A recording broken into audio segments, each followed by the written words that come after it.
Mangalaba, this is the weekly highlight news on Radio NUG. I'm James. Here are the news highlight for this week. The acting President of the National Unity Government, His Excellency Dwala Sheila and officials visit NUG control areas to meet with the local people and PDF. CRPH and Interim Kachin Political Cooperation Team, KPICT, hold talks on military and political issues to ensure the success of the revolution.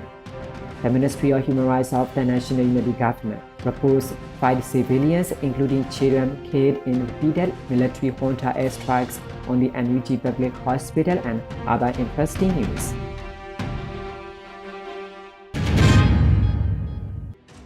These are the weekly news details. The officials from the National Unity Government NUG, led by the acting President His Excellency Dwala Sheila, have visited NUG control areas to meet with local communities and members of the revolutionary forces, according to an official statement released by the National Unity Government. The purpose of the visit works to engage closely with on-ground administrative and defense mechanisms in NUG control areas, including security, governance, and taxation systems, in order to support and strengthen efforts toward the success of the revolution. The delegation also focused on the building trust, leadership, and systematic management by engaging with local leaders and forces, understanding challenges, seeking solutions, and boosting morale. The NUG emphasized the visit demonstrated its leadership's connecting to the people and reinforced revolutionary commitment. Meetings were held with the residents, township and district officials, local defense force members, battalion commanders, regional military officers, community elders, and MACs.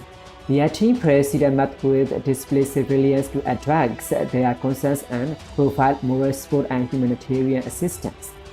Accompanying the acting president were Union Minister for the Ministry of Defense m.CDMMyanmar, Union Minister of the Ministry of Education and Health, Dr. Zowiso, Union Minister for the Ministry of Natural Resources and Environmental Conservation, Dr. Dugang, Deputy Minister of Health, Dr. Kimarin, Permanent Secretary of the President Office, Uparan, Permanent Secretary of the Ministry of Home Affairs and Immigration, Ugwan May, the Permanent Secretary of the Ministry of Natural Resources and Environmental Conservation, Don Notiku, along with other members of their respective teams.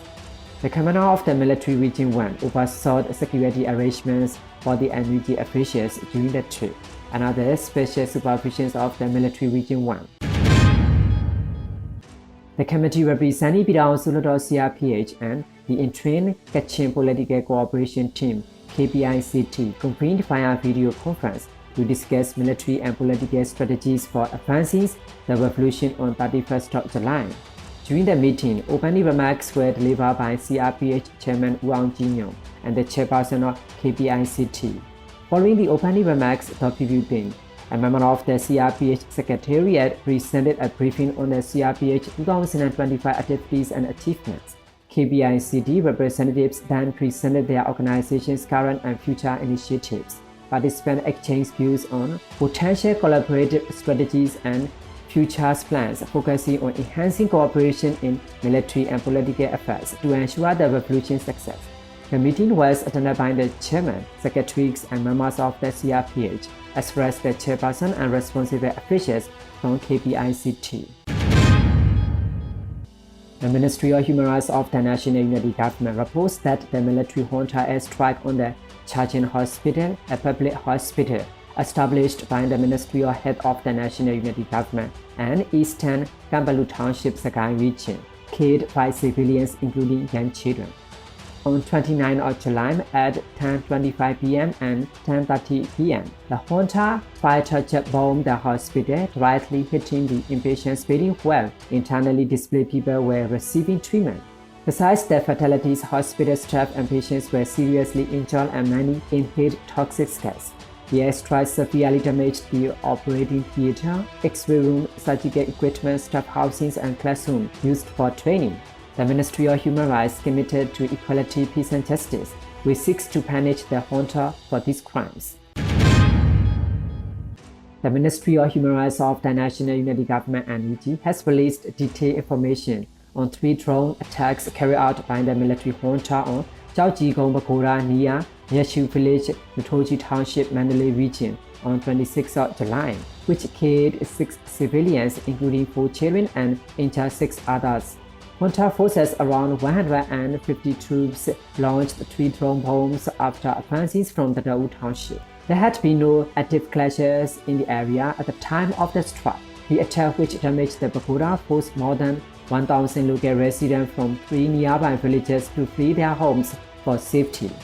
The ministry condemned the junta for escalating assault on civilian areas and religious sites, particularly during the traditionally peaceful Buddhist land period. Following the end of the state of emergency in Myanmar, Japanese Foreign Minister Iwaya Takeshi issued a statement on 1st of August urging the military junta to immediately cease violence and release all detainees, including Aung San Suu Kyi. The statement expressed deep concern about the continued detention of political figures and civilians since the February 2021 coup and condemned ongoing violent acts, including airstrikes. While the junta announced elections between December 2025 and January 2026, Iwaya Takeshi warned that election alone, without the release of the detainees and inclusive dialogue, would not constitute genuine progress and could provoke further unrest. Japan reiterated its call for the release of political detainees and urged concrete steps toward restoring democratic governance. Iwaya Takeshi emphasized the need to halt off the violence. Japan reaffirmed its support for the Myanmar people, pledging to listen to their voices and enhance dialogue, while also committing the humanitarian and livelihood assistance, particularly for those affected by the earthquake and ongoing conflict. These are the weekly highlight news of Radio and YouTube. We will present more interesting local news to you. Thanks for joining our news.